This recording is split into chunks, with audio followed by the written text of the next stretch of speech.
So the moment for me when Black Panther went from being a really great movie to just completely amazing was this scene.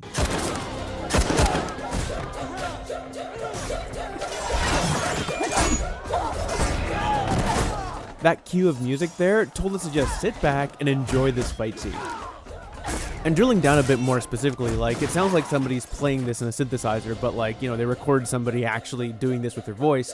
And I think subconsciously it made me think of, you know, some of the female generals and warriors in Wakanda just going, and it's like a call to war, going to fight. And it's just sort of the image that came to my head as I saw this, and like, it encompassed perfectly what's happening because, I mean, look at them kick ass here. It kind of reminds me of this scene in The Matrix, where, you know, that Trinity and Neo, they're not going to die, just sit back and enjoy the fight scene.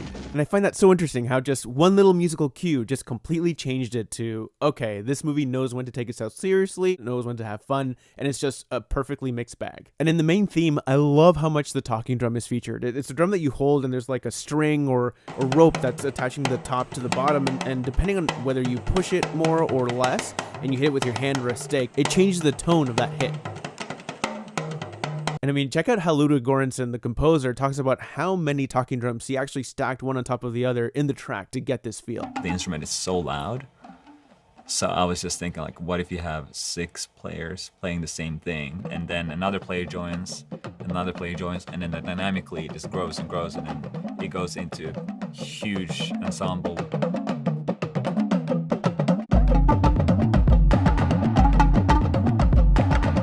And another part of the movie that really took it to the next level for me, that really enhanced it, was this part.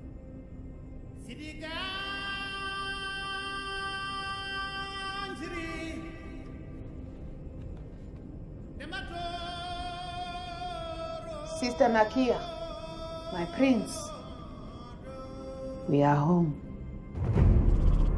Because if you think about it, we just spent an entire scene with, you know, everything happening in the darkness, and then all of a sudden, not only visually is there light coming, but like this voice is almost as if it's a guide taking us towards this light. You know, it's almost as if we were sleeping this whole time, and this voice just jolts us and wakes us up, you know, and says, look, we're headed towards paradise. It has that declarative sort of boldness to it. And I love how the composer explains how he felt when he heard Baba Mal, the singer that performs this piece beautifully, how he heard him do something like this for the first time. He kind of opened up his solo shows with this just kind of like ceremonial outcall. Like every time I saw it, I got goosebumps, and I was like, what if we start the movie like that? I just think that's awesome. Like, he had this subjective, amazing experience when Baba Mal would just start his pieces, his set like this, and he felt instinctively that this was the introduction to Wakanda. Now, there's a certain point in the movie where Andy Serkis' character says that he found essentially El Dorado in Wakanda. And I think all of us have this sense in our subconscious of this archetype, of this hidden, wonderful utopian city like El Dorado or Shangri-La or Shambhala, whatever you call it. And then when we see it in Wakanda, we actually experience it in so many different ways. But I gotta say, this one scene here, just, my jaw must have just dropped here.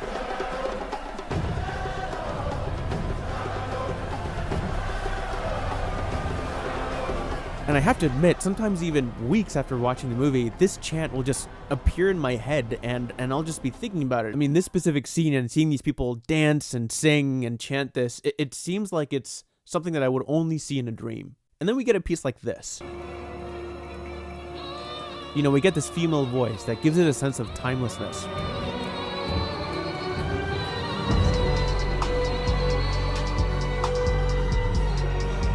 And then all of a sudden, at the same time, it meshes with this hip-hop sort of a beat.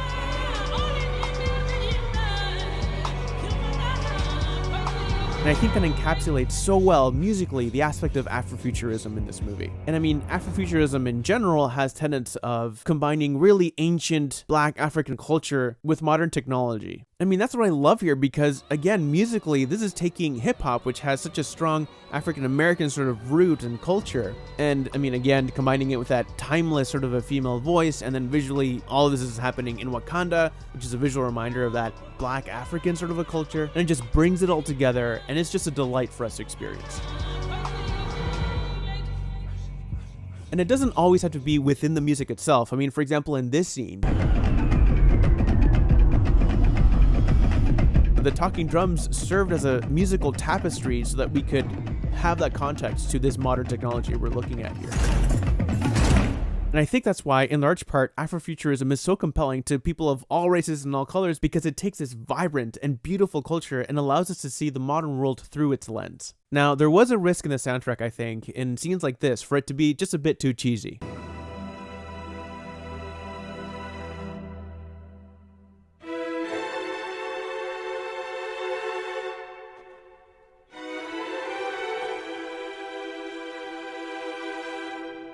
Right, it's very in your face, very like operatic, you know. You see the son and father reuniting happening, and then later this sort of a schism occurs. And I think if more of the movie was scored like this, just that very in your face dramatic strings going on, then it probably would have been a bit cheesy. But here it's just self-contained within this specific scenario. And so I think it was balanced very well, and they get away with it without making us feel like, oh my gosh, okay, I get it. I'm supposed to feel sad or whatever. And the last thing that I absolutely need to talk about is the music that leads us to M'Baku's throne.